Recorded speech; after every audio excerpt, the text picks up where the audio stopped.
I'm working outside today. I'm trying to do some fall maintenance on my roses. We've talked about roses so many times, but again, you know, everything needs constant maintenance in the garden, as all of you guys gardeners know. So today I'm going to do some fall maintenance on my roses. Again, I'm in a warmer climate, subtropical, so I think I'm 8B to 9A. I'm not exactly sure because our winters are gradually getting warmer and warmer. The locals are telling us that now it's much warmer than it used to be here in France. So again, if any of you guys don't know my location, I'm in France. I live in Castres, town called Castres, and we are in the southwest area. And so anyway, I have my hybrid tea roses here. This is my formal rose garden right here. As you can see, I surrounded the roses with boxwood borders. So and again, my garden is really fairly new. I think I actually planted my boxwood just last spring here, so hopefully they will grow and create a nice hedge here to outline my formal rose garden. These roses are really, really beautiful, but today I'm going to cut them a little bit and just fertilize a little bit, give them some compost for the winter time. So, and I just wanted, you know, this is kind of a simple video. I just wanted to show you what I do with my roses. These are hybrid tea variety roses, and a lot of my roses are hybrid tea. I love hybrid tea roses. I love all roses, but I prefer the hybrid teas.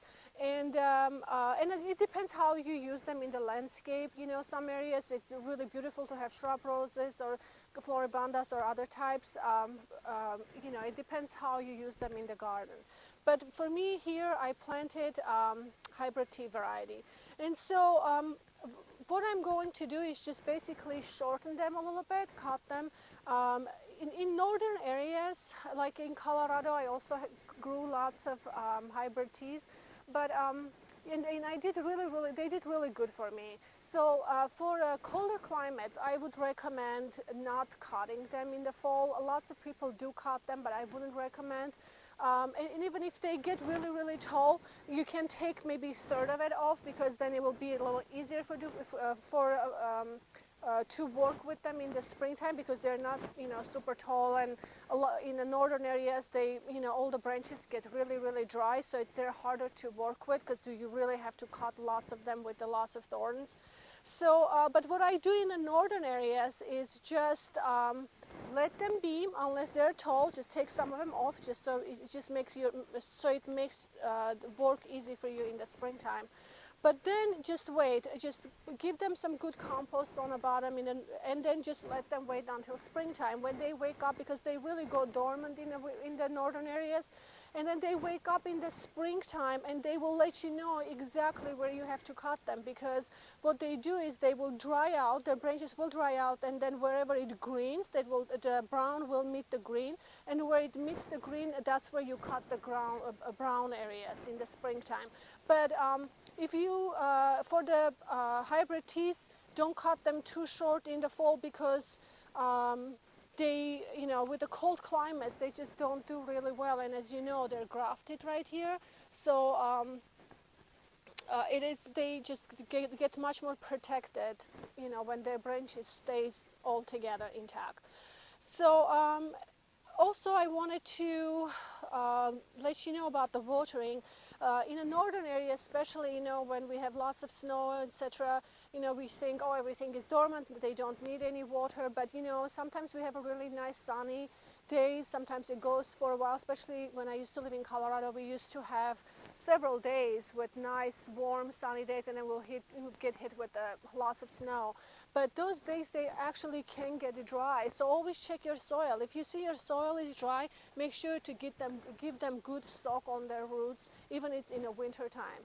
So a lot of times they do sit and they dry out, and then they don't come back in the winter. And, you know, sometimes it's hard to know what caused that. But a lot of times, you know, roses don't like being dry.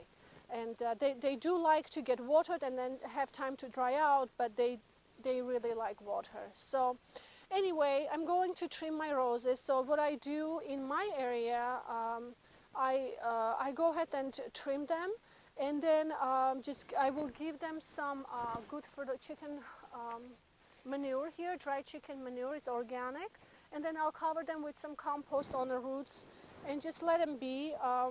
Make sure to remove all the leaves and clear out the bases. Don't let any debris on anything on the bases, around the bases, because sometimes the leaves get diseased, and then they drop down and they stay and they contaminate the whole thing.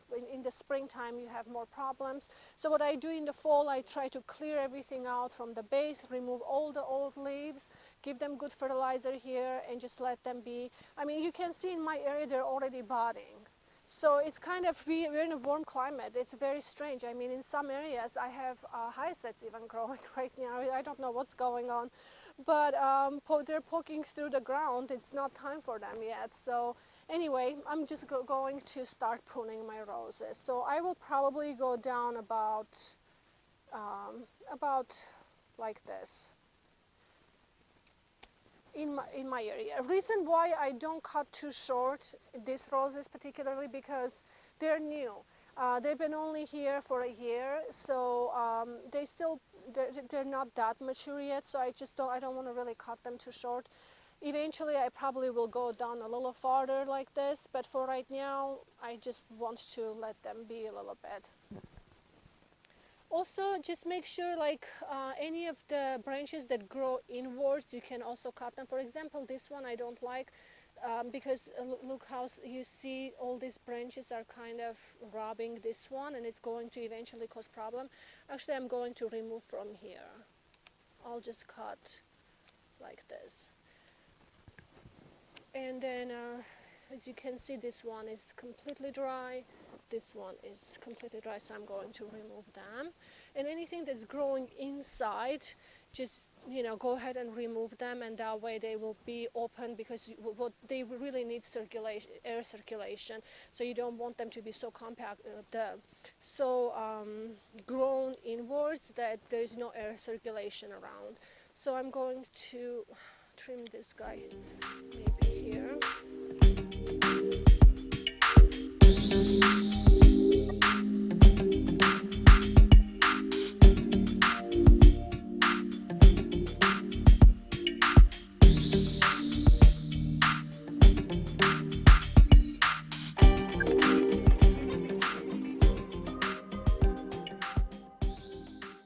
Okay guys, so you can see I have 1, 2, 3, 4 already done, and this is the size that I'd like to prune my roses. I don't like going too far down.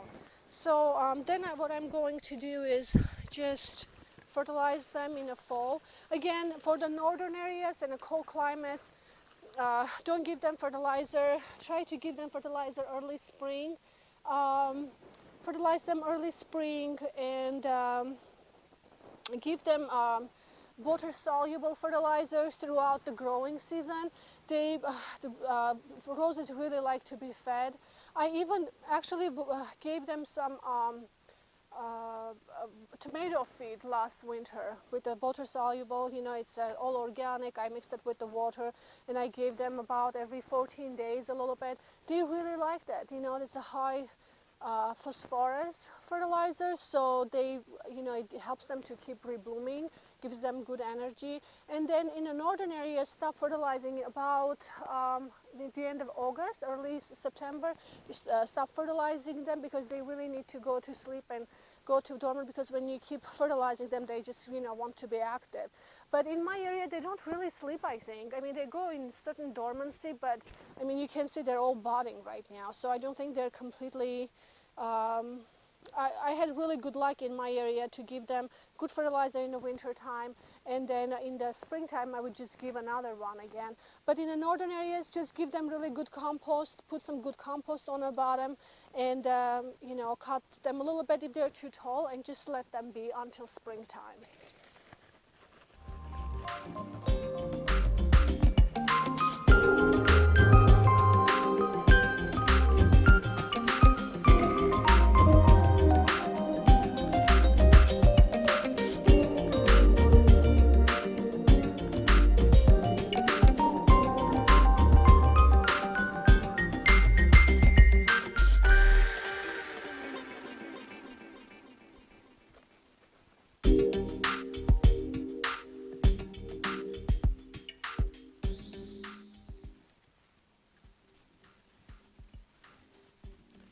Okay guys, so here we go. I will continue working, but this is what I do. Just really important to make sure you clear out all the debris from the base of the roses to make sure that if there is any black spotted,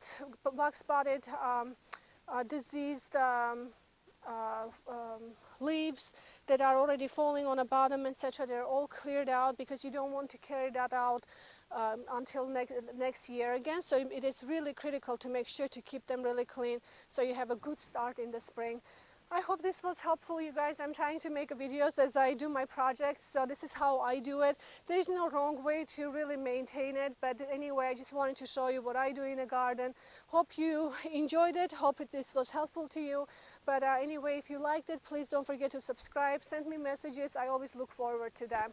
Have a wonderful week, and I will see you in my next video. Bye-bye.